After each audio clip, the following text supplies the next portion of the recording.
Hello everyone, welcome to Econ by Surabhi where economics make easy and exam oriented. तो आज की video सिर्फ एक डिस्कशन वीडियो रहने वाली है जिसमें हम बेसिकली 2 से 3 चीजें डिस्कस करेंगे जो आपके पेपर के लिए काफी हेल्पफुल रहने वाली है। तो चलिए बिना टाइम वेस्ट करे इसे हम स्टार्ट करते हैं। कितनी कितनी शीट्स भर के आएगी, ठीक है। 6 मार्क्स के क्वेश्चन है, 4 मार्क्स के क्वेश्चन है, 2 मार्क्स के क्वेश्चन है। सबसे पहले हम 6 मार्क्स के क्वेश्चन से शुरू करते हैं।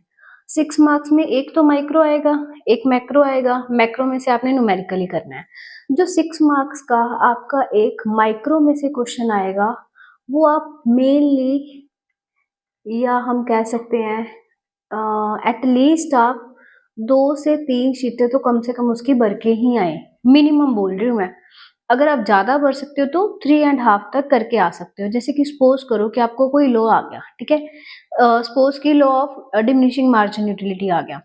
पहले आप उसकी क्या दोगे, इंट्रो दोगे, ठीक है।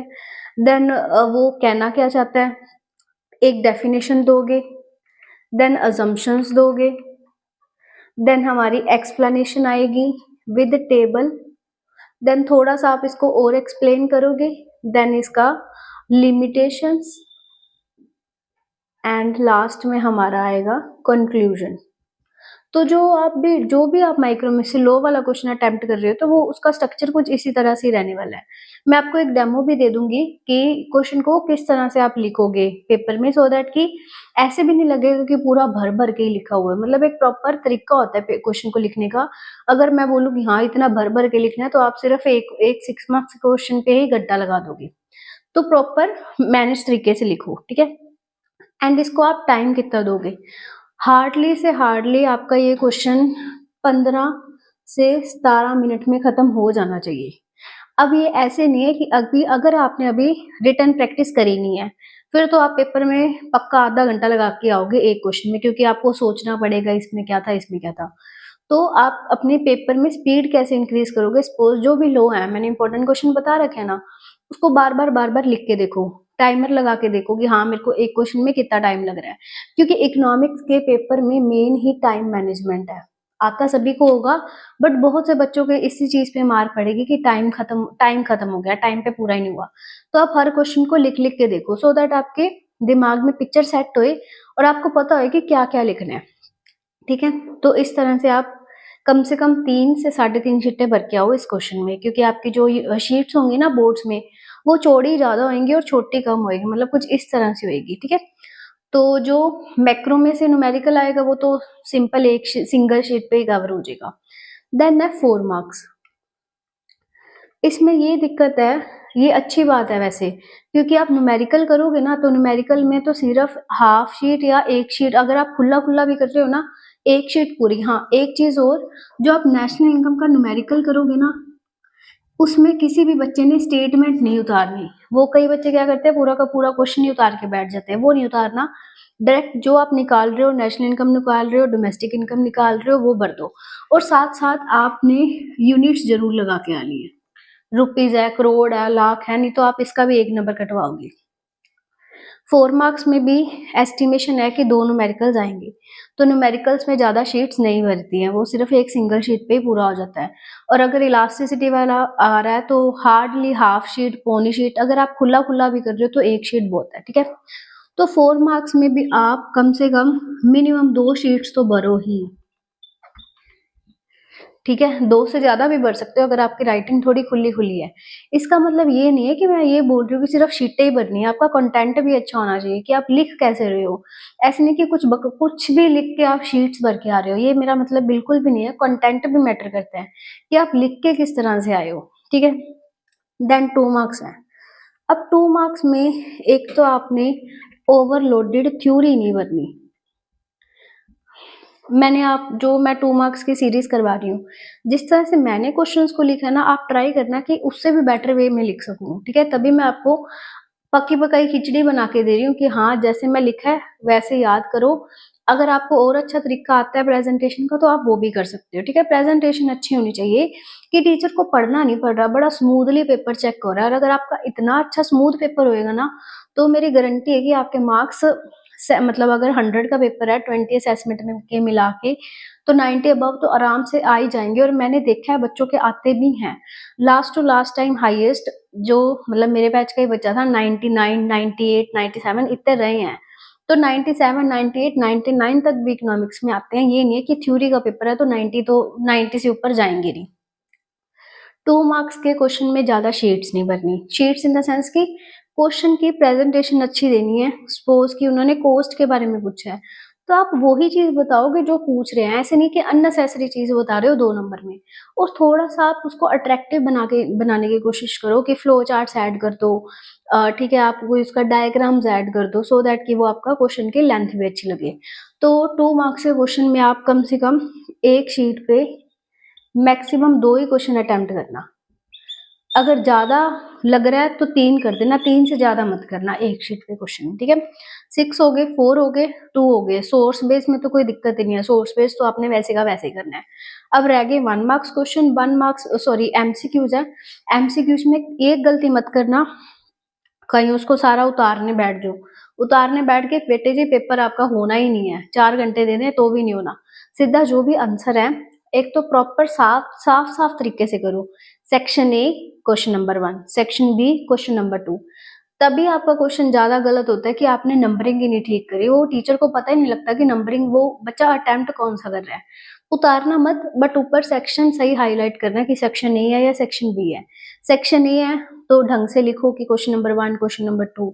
अगर ट्रू फॉल्स है तो ट्रू फॉल्स लिख के आओ, अगर फिलिंग इन द ब्लैंक्स है तो ऐसे लाइन बना के फिलअप लिख दो। और अगर एमसीक्यूज है तो सीधा ऑप्शन लिख दो, option A, option B, option C या फिर ऑप्शन डी, ठीक है।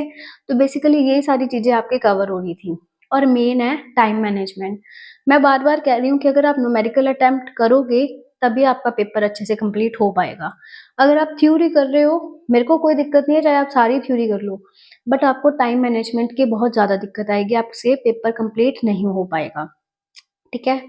एंड हमारी लास्ट थिंग है कि आपने जो हाँ पेपर प्रेजेंटेशन होगी, टाइम मैनेजमेंट होगी, शीट्स का मैंने बता दिया। एंड हमारा लास्ट था कि हाँ मैं एक सैम्पल पेपर बना के दूंगी, आप एक मॉक सैम्पल पेपर लगा के देखो। मैं आपको ऑलमोस्ट वो कंप्लीट हो चुका है आज रात तक, या फिर मैं कल अपने टेलीग्राम आईडी में मेंशन कर दूंगी मेरा सैम्पल पेपर। आप उसको इम्पोर्टेंट ही है, ठीक है। तो क्या पता कितने परसेंट वो सैंपल पेपर ही आ जाए आपको, ठीक है। तो इम्पोर्टेंट कंटेंट होगा, उसको आप करके देखो। अगर आपकी पूरी तैयारी हो गई है, ठीक है, करके देखो। आप जैसे टाइमर लगा लेना, आपका अगर 2.5 घंटे में पेपर पूरा हो रहा है ना, 2.5 नहीं तो 2:40, पौने 3 घंटे लगा लो, ठीक है। वैसे भी आपको फाइनल पेपर में भी एक हिसाब के पौने 3 घंटे मिलेंगे, वैसे 3 घंटे होता है, पर बीच में आपने अटेंडेंस भी फिल करनी है, सिग्नेचर भी करने होते हैं, डिस्टर्बेंस भी बीच में थोड़ी बहुत होती है, ठीक है। तो आप अगर 2.5 घंटे का टारगेट लगा के मानो कि मेरा 2.5 घंटे में पेपर कंप्लीट होना चाहिए, तभी आपका बोर्ड का पेपर पौने 3 घंटे या 3 घंटे में कंप्लीट हो पाएगा। क्योंकि 5 से 7 मिनट ऊपर नीचे हो जाते हैं, तो आप अपने दिमाग को इसी तरह से प्रिपेयर करके चलो कि मेरे पास सिर्फ पेपर में 2.5 घंटे हैं। 2.5 घंटे मान के चलोगे तभी आपका पौने 3 घंटे में पेपर हो पाएगा। मैं सैंपल पेपर डालूंगी, आप उसका एक मॉक टेस्ट लगा के देखो। आप देखो कि आपको शीट्स ले लेना, यूनिवर्सिटी शीट्स मिलती है मार्केट से, उसी भी अटेम्प्ट करके देखो कि हर सेक्शन में आप कितनी कितनी शीट्स फिल कर पा रहे हो, ठीक है। कितना आपको टाइम मैनेजमेंट, कितना आपसे टाइम मैनेज हो रहा है, सब चीजें नोट डाउन करो। फिर ही आप पेपर में अच्छे मार्क्स लेके आ सकते हो। सिर्फ ये मतलब नहीं है कि चैप्टर पढ़ लिया, हाँ जी हमें समझ आ गया। चैप्टर में एक ये भी पता होना चाहिए कि उसको अटेम्प्ट कैसे करना है, तभी आपके अच्छे मार्क्स आएंगे। अदरवाइज ये सिर्फ थ्योरी का पेपर तो है, आई एग्री, बट आपको ये भी पता होना चाहिए कि उसको अटेम्प्ट किस वे से करें ताकि आप मैक्सिमम से मैक्सिमम मार्क्स ले सकें। और अगर आप पहले ही एक सिचुएशन में बैठ के पेपर को करके देखेंगे ना कि हाँ मतलब सपोज 3 घंटे का पेपर मैं 2.5 घंटे में कंप्लीट कर पा रही हूँ, तो आई विल डैम श्योर कि आप जो अपना फाइनल एग्जाम दोगे वो भी आप पौने 3 घंटे में कर लोगे। और हर सेक्शन जैसे मैं 2 मार्क्स करवा रही हूँ, उसके रिटर्न में प्रैक्टिस कर करके देखो। क्योंकि पेपर में आपके पास टाइम नहीं होगा कि आप सोचो कि हाँ जी मोनोपोली मार्केट में क्या था, इतना टाइम नहीं होगा। जस्ट मोनोपोली मार्केट आया, हाँ जी मोनो प्लस पोली जैसे मैंने लिखवा रखा था एग्जैक्ट वैसे टिप दिया। जो आपका हाथ है ना, हाथ में जैसे मशीन लगी होना चाहिए कि हाँ मिनट में लिखी जा रही हूँ, क्योंकि अगर आप सोच सोच के लिखोगे फिर बच्चे आपका पेपर नहीं होगा। तो इसका बस एक ही सोल्यूशन है कि आप उसकी रिटर्न प्रैक्टिस करो।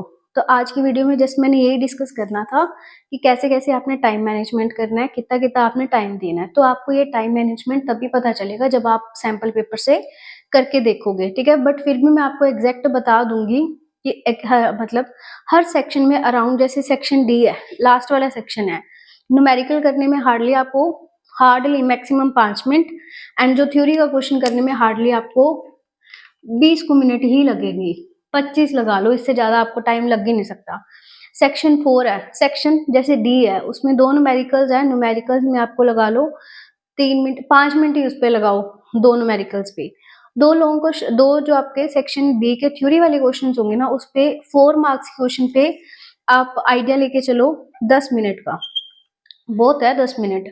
फिर सेक्शन बी में आपको सबसे ज्यादा टाइम लगेगा, सोर्स बेस पे भी टाइम लग जाता है, ठीक है, क्योंकि सोर्स बेस भी आप प्रैक्टिस कर करके देखो, बुक पे पीछे आपको बहुत सारी दे रखी हैं। एंड जो हमारा सेक्शन बी है उस पर थोड़ा टाइम लग जाता है, क्योंकि वो थोड़े बहुत बच्चों को सोचने पड़ते हैं, पर मैंने वो भी आपको सोल्यूशन दिया कि आप समझ के रिटर्न करके देखो, फिर आपको टाइम नहीं लगेगा। और एमसीक्यूज है, एमसीक्यूज में आप, ये टिप है कि आप क्या करना, क्वेश्चन पेपर पे पहले सॉल्व करके रख लो, ठीक है, उसके बाद डायरेक्ट आप शीट पे उसको उतार दो, फिर आपको टाइम नहीं लगेगा, ठीक है। पहले इकट्ठे पढ़ के इकट्ठे टिक लगा दो, उसके बाद सीधा आप अपनी जो आंसर शीट है उस पे लिख देना।